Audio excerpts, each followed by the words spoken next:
Compactors are become more and more prevalent throughout the waste industry because there's a lot of value in them for customers, end users, manufacturers, grocery stores, multifamily, any locations that have generate enough trash. There's an ROI on having it compacted versus just having a waste hauler just pick up loose trash. So when you're doing that analysis, you start with the volume that they're producing. So yeah, we start right. So we start with volume. We start with how they plan to use it, and we really just ask a lot of questions about what problems are they having with removing waste from their facility, and how can we then use equipment and engineer solutions for them. Selling to the pain points they have versus selling to a price point. Exactly. It's a much better place to be.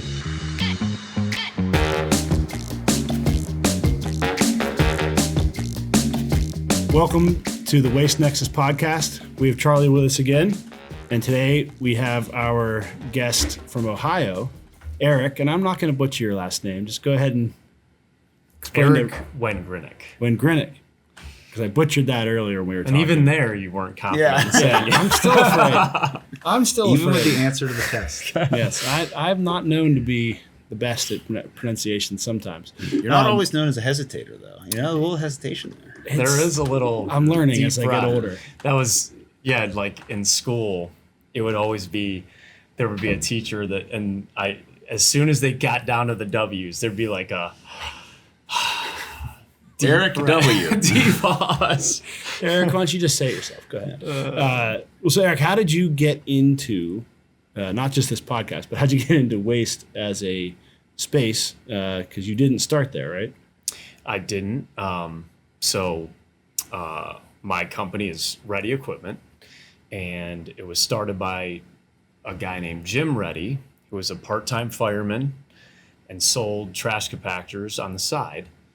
And so that's where the Ready name comes from. And so he did that for a number of years. And then my dad worked for Allied Waste as a sales manager.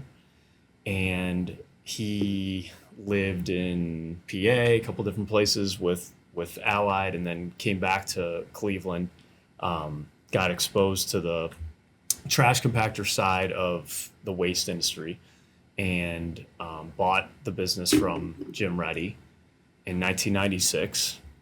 So my dad and my mom, carried that small business, got exposed to a service business, bought a service business because they needed to be able to deliver and do the installs for the equipment for his customers. And so he carried that through, and my brother and I, who are both in the business, bought the business from my parents beginning of last year. And my brother and I both joined. I joined in 2013. My brother joined shortly after, my younger brother. Yes. You didn't want to change the name from Ready to your last name? It wasn't... No, I don't know why, but it didn't have the branding that, ready to solve your problems. Right. It is a great name for that. My brother and I worked in corporate America, different, doing different things. Got relocated back to Cleveland and went more the small family business entrepreneurial route. And we've been growing ever since. Doing, we do service, we do rentals, and we sell equipment in Ohio and in our Midwest region and nationally. Yeah. And when people are looking at compactors, what do you think, what's a standard sort of process someone goes through when they're thinking, okay, maybe I should get a compactor? How do you walk them through that? So compactors have become more and more prevalent throughout the waste industry because there's a lot of value in them for customers. They end users, manufacturers, grocery stores, multifamily, any locations that have generate enough trash. There's an ROI on having it compacted versus just having a waste hauler just pick up loose trash. So it's become much more prevalent. It's another variable that of cleanliness for an operation. It gives that operation more capacity for growth. Just a way to manage trash better with a compactor if you generate enough of it versus just having it. So when you're doing that analysis, you start with the volume that they're producing. So yeah, we site. start right. So we start with volume. We start with how they plan to use it, and we really just ask a lot of questions about what problems are they having with removing waste from their facility, and how can we then use equipment and engineer solutions for them. Right. So there's a lot of questions. There's a lot of details that go into providing trash compactors or balers, things like that. So our approach is really to just talk to the customer, get to learn where their business is going, what pain points they have, and really look at, taking it as a full process improvement. Selling to the pain points they have versus selling to a price point. Exactly. That's a much better place to be. Exactly. Right. Exactly. Well, so then when you look at the history, I mean, you guys were talking before we started about some of the funny stories from the past. Charlie, you had one about a compactor at a hotel that. Yeah, we at one point, I think we're helping manage something in the convention center in Ohio, and one of the Democratic or Republican conventions had to be there, and that's looked at as like more of a risk, right? The trash compactor than it is an asset in that type of scenario. And so I think they had us, and we asked for your help on, okay, we got to get this compactor out. They need to do an analysis of the loading dock and make sure there's nothing inappropriate there. And then when it comes back in, and probably run into this in other situations, like they wanted to open up the back door to the compactor, see what's inside of it, make sure they can see inside and behind the RAM and stuff like that to make sure there's no bad material. Didn't they want to do it every time it came on and off? They did, yeah. And then they wanted it emptied every day too, up to and after this. And I just well, the only way to check it would be empty, because you wouldn't want to try to open that door when it's got trash in it. Right. Yeah, you might be on the unsavory side of that, but it's just it's amazing to see the other types of things that no one worries about garbage until it's, in that case, a safety, for security type thing, or it's backed up almost as though it's then treated with the same priority as a sewer pipe. But until then, it's kind of out of sight, out of mind. But. Yeah. I mean, I said, probably my service guys could give great stories about actually working on this equipment, seeing rats and different things that people throw down a trash chute. And but yeah, I've seen, speaking of that, thinking of seeing we were at a big food manufacturer, and the trash hauler didn't close the door.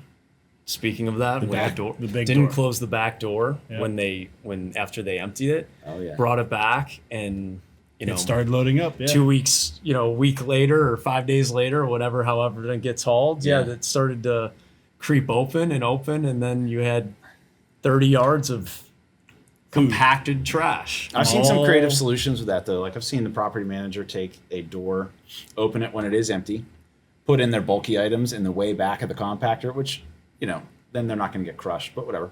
To get a bulk service basically as part of the compactor. And then as it fills up with the rest of the material, when it's full, they finally take it away. But they kind of got rid of a mattress or a desk or whatever they had to, which I thought was kind of smart. Yeah, and they're not supposed to do that with a mattress, right? I don't think so, but, the amount of things that shouldn't go in, It's high. is a very long list. Yeah. It is a longer list than you would think, just of some of the products that can, destroy it. And that's where, what we get into of why that's so important in our process of making sure the customer actually gets the right thing. Because if, you want to throw wood pallets away, or you want to throw bulk items or different things like that, that's why we kind of offer a lot of different solutions that then come back to management of it with the tonnage. So if you get into an auger style compactor versus a basic hydraulics stationary, you might be getting more tonnage. There's more equipment. There's more price point, a higher price point for an auger, but you're going to get more densified tonnages Yeah. with the right equipment. So that's why, when we go through our process, that's really important for the longevity of the equipment and for the right, making sure we provide the right solution that gives that customer the ROI of why they chose a compactor in the first place. Have you seen a lot of stuff online about fires at MRFs and on residential packers that are picking up people's house trash? Have you seen that happen because of vapes and those things with Vapes, batteries, Yeah. things with batteries? Have you seen that with the compactors? We've put them in, like we've had augers in at, big Customers, just bulk, customers, yeah. big bulk compacted trash, and that takes tons of random stuff, puts it in this Yeah. auger, and there's been fires in the machine because it does such a good job of compacting that Yeah. it also Breaks the battery. and pops a fire. And when that in the happens, do machine. they end up pulling the box and having it repaired and then brought back? Is that usually how they do it? Yeah, I mean, most of the time, we, especially with the auger, there's not as much hydraulic components. So like, you don't have to worry as much about like hoses getting burnt up, Right. things like that. But yeah, I mean, you could significantly damage the machine. Obviously, damage your whole building. It Right, could but get into the As a into practice, the they're mach- generally going to pull that whole machine off and send it to you to get looked at. I before think they by put it back general in service. practice, first is like try to get it all the way out, get the fire out, and then we'll get the call and say, hey, can you come inspect this and make sure there's Yeah. no problems? Right. So, but you do that on site first if you can. Yeah, Right. yeah. Unless it's just a melting Especially if pile. it's a stationary, obviously it's going to stay on site. Yeah. So Yeah. we'll get technicians out. But yeah, there's lots of crazy. They're just very dangerous machines at the end of the day that Yeah. you got to make sure you're careful how you use them and what you're throwing away. And so, yeah. Well, that's one of the things that we looked at in the past with you was how sensors are changing some of that work. From what you're seeing from where you sit, obviously you're familiar with what we've done, but what are you seeing in terms of the technology aspect of this? What's changing or what's new since you started? I mean, you're almost 15 years into this.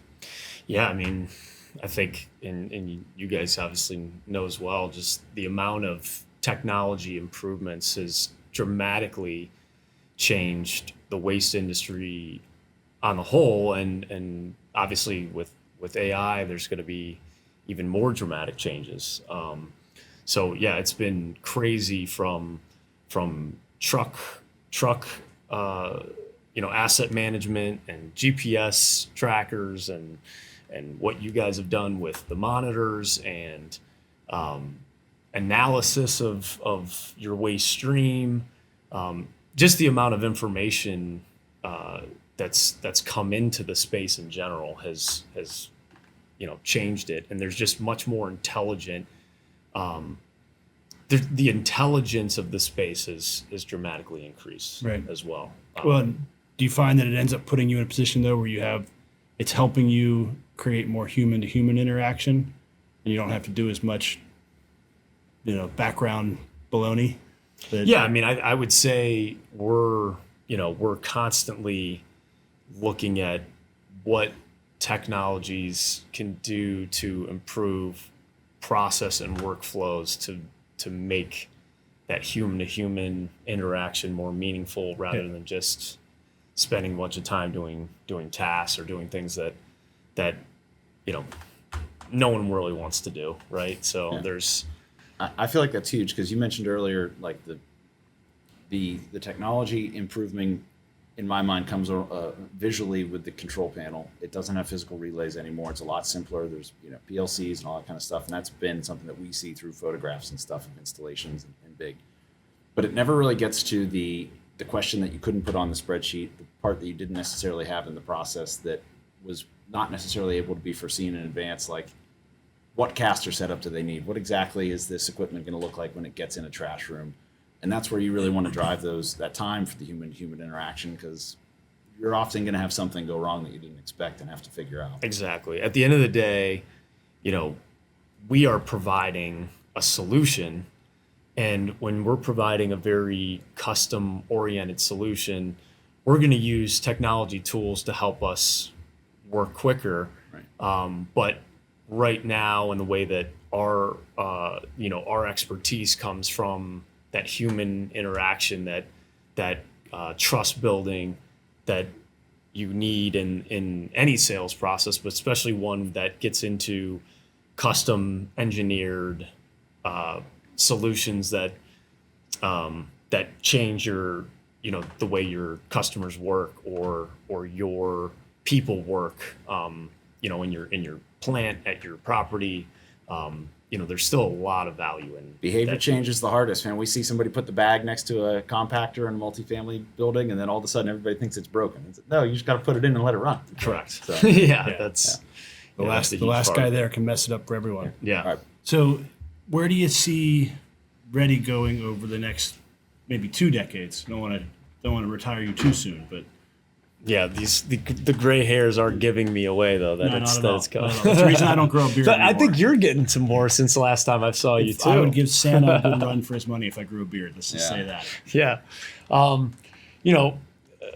think we talked about beforehand, but I mean, I think what I think both of our companies are trying to do, we're trying to get, bring in great talent into the waste industry and just continue to grow our customer base, our geographical reach. We kind of touch all parts of trash compactors and balers, and we're just continuing to look to grow here in the Midwest and nationally with adding great people. So it's a great industry. People that get into it don't leave easily. You get a lot of people that once they're in, they'll be lifers because it's got everything you want. You can scratch your entrepreneurial spirit. You can compete. There's opportunities for growth. You work with great people. Interesting places usually. You get to. It never stops, which can be exhausting at times because it doesn't stop. It's super urgent. But Beauty of software is usually no one bugs us after a certain hour, and there's not much you can do on a weekend typically.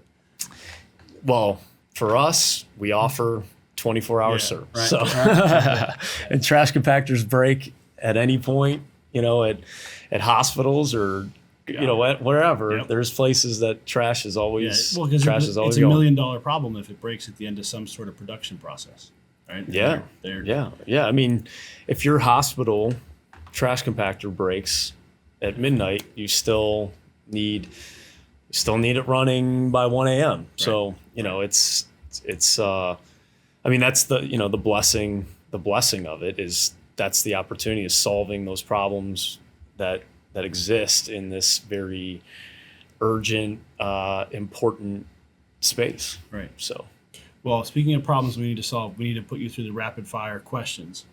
That love it. I hinted at these earlier, but don't go too long on answers. You got to try to be brief. Right? That's the idea. That's of hard fire. for me, but yes.